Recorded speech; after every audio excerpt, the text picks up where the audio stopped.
Olá, olá, minhas queridas amigas, meus queridos amigos, votos de paz, de bem, que Jesus e os benfeitores da espiritualidade possam nos abençoar e se manter entre nós.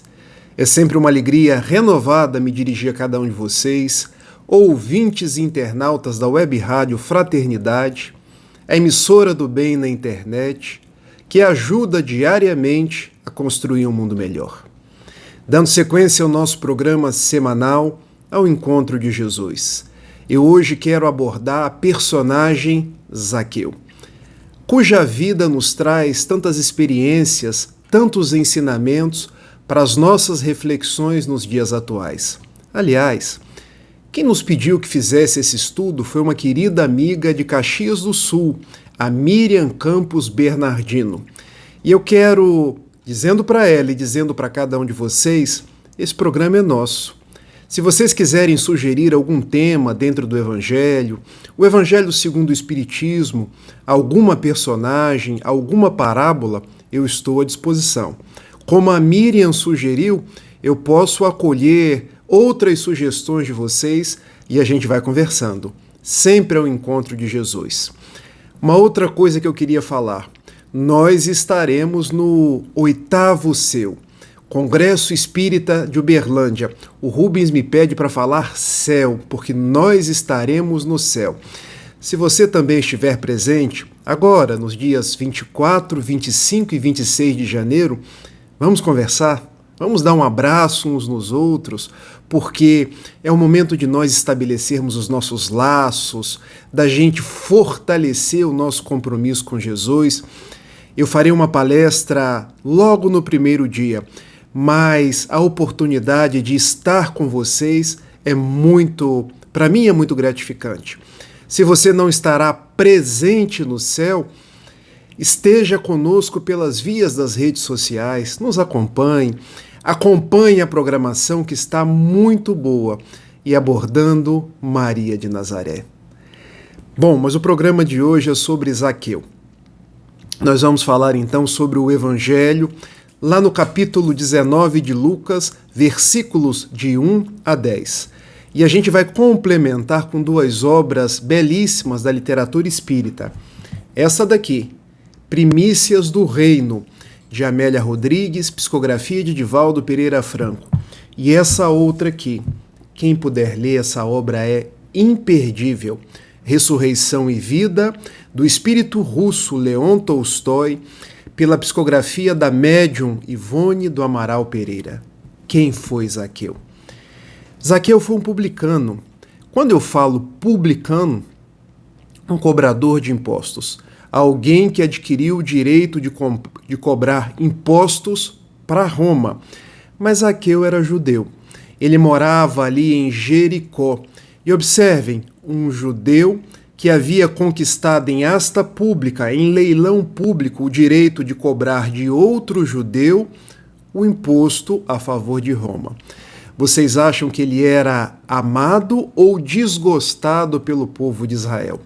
A resposta é essa mesmo que vocês estão pensando. Ninguém gostava dele, porque ele era considerado um traidor, porque um irmão que cobra de mim, que ajuda a me explorar. Então ele vivia uma vida onde todos o acusavam, todos o perseguiam, mas procurava viver de uma forma digna, de uma forma correta. Ele ouviu falar de Jesus, um homem nazareno, um homem incomum, que por onde passava curava aqueles que não conseguiam enxergar, devolvia a rigidez epidérmica àqueles que eram os portadores da hanseníase ou lepra, aquele que contava parábolas que traziam ensinamentos de vida eterna, e ele fica sabendo que aquele homem incomparável estaria em Jericó. Mas ele tinha algumas características físicas, porque ele era baixinho, e aqui sem qualquer tom pejorativo, tá, gente? Baixinho, tinha um leve sobrepeso, e ele pensou, bom, mas como eu vou fazer para me encontrar com Jesus? Porque onde Jesus estava sempre uma multidão que o comprimia, que ia ao encontro dele, que queria ser curado, que queria ouvir das suas histórias. ele resolve então utilizar-se de uma estratégia. Diz o texto bíblico que ele sobe num sicômoro. O que é um sicômoro? Uma árvore muito típica daquela época, do tronco das figueiras, mas que nós podemos chamar de uma amoreira silvestre, e que tinha toda uma estrutura para que alguém pudesse subir e do alto divisar lugares, divisar pessoas, e assim foi feito. Para enxergar Jesus, ele sobe no sicômoro. E logo nessa primeira parte eu quero extrair um ensinamento. Olhe o grande desafio de Zaqueu para encontrar com Jesus.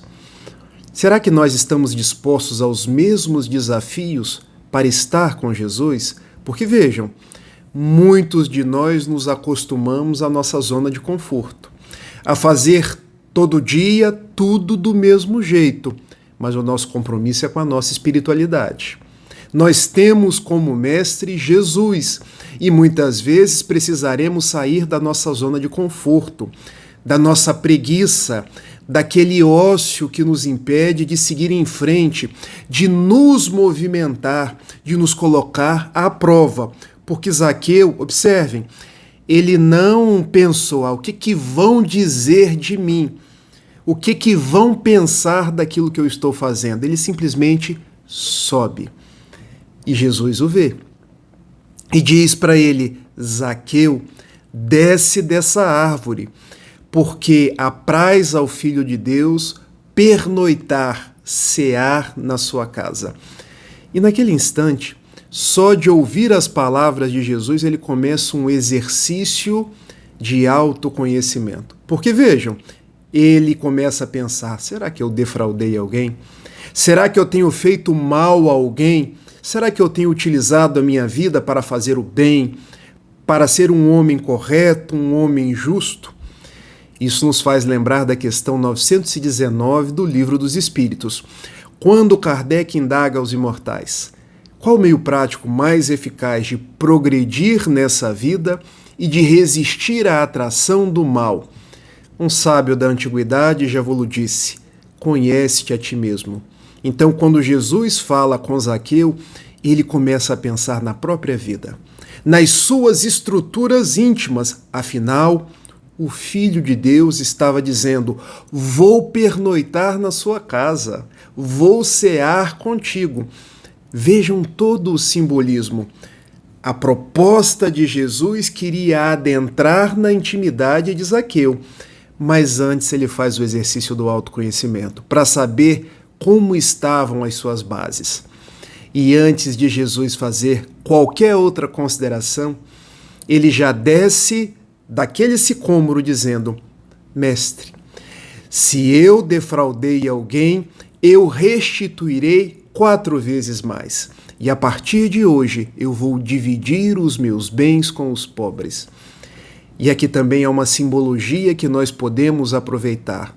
O que significa dividir os meus bens com os pobres? Em verdade, Zaqueu estava pensando: qual a utilidade dos bens materiais? Será que eu preciso só olhar para eles enquanto eu tenho na minha frente a proposta da renovação que é Jesus de Nazaré? Então, os bens materiais estão a nosso favor para que a gente possa crescer, para que a gente possa multiplicar, para nós utilizarmos a favor do bem e em auxílio às outras pessoas.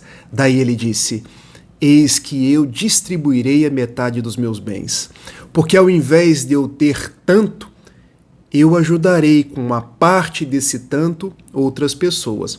Mas vejam, ele disse a metade, porque algo ele guardou para tomar conta da sua própria vida, para cuidar dos seus familiares. Porque Jesus não nos pede que nós renunciemos por completo aos bens materiais, mas ele pede que nós nos desapeguemos dos bens materiais.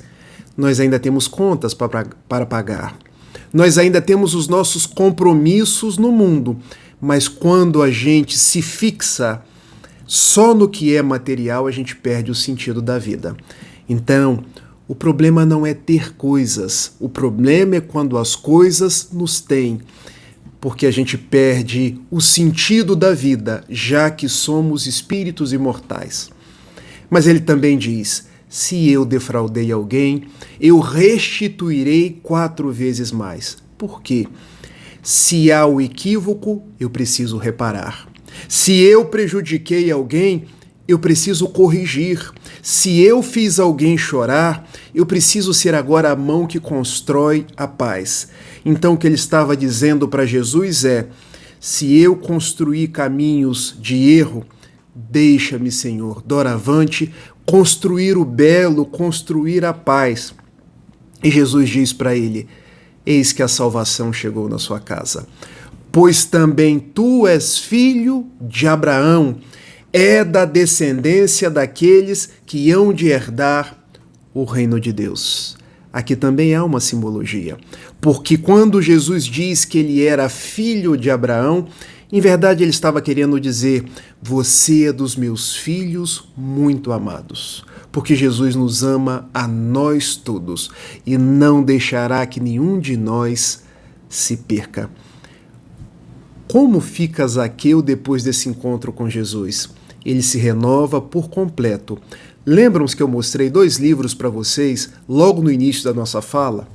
Diz a benfeitora Amélia Rodrigues que ele depois começa a seguir Jesus.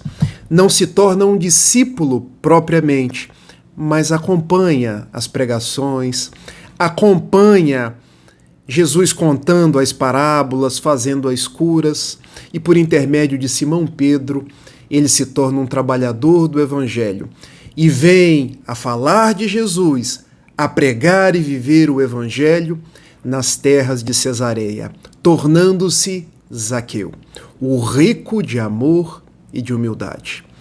Nas tradições do movimento espírita, muitos dizem, é quase que um senso comum, que Zaqueu teria renascido no Brasil em 29 de agosto de 1831, no Ceará, na personalidade de Bezerra de Menezes. Se vocês me perguntarem: Rafael, o que você diz disso? Eu acredito que seja tamanha a proximidade dos 2 personagens, devido ao trabalho de amor, ao trabalho de renúncia, ao trabalho de seguir Jesus. Mas eu faço a seguinte ponderação: será que a gente precisa de certezas? Porque vejam, para mim eu acredito, mas o que eu tenho como a maior certeza não é pensar que Bezerra foi Zaqueu, mas extrair o ensinamento moral da vida de Zaqueu e também da vida de Bezerra, passando a agir tal qual esses personagens. Então não nos preocupemos em quem foi quem renasceu como quem, quais são as reencarnações deste ou daquele espírito. Extraiamos sempre a parte moral, os ensinamentos de amor, as propostas para nós nos tornarmos trabalhadores do Cristo e sermos igualmente ricos de paz, de amor e de humildade. Vamos orar, agradecendo a Jesus pela bênção da vida, pela oportunidade da reencarnação, agradecendo pelo Evangelho, que é uma bússola para os nossos passos, agradecendo a Zaqueu, que nos ensinou desde aquela época a renunciar, a restituir, agradecendo a Bezerra de Menezes pelo seu ministério no Brasil, tornando-se o médico dos pobres, o Kardec brasileiro, agradecendo a Web Rádio Fraternidade, que nos permite a falar de Jesus, a falar das suas propostas, e em falando sobre tudo isso, que nós continuemos caminhando ao encontro do Mestre. Meus amigos, vejo vocês no céu, no Congresso Espírita de Uberlândia. Um beijo grande e até lá. Para aqueles que eu não encontrar no céu, até a semana que vem, no nosso próximo programa. Tchau, tchau.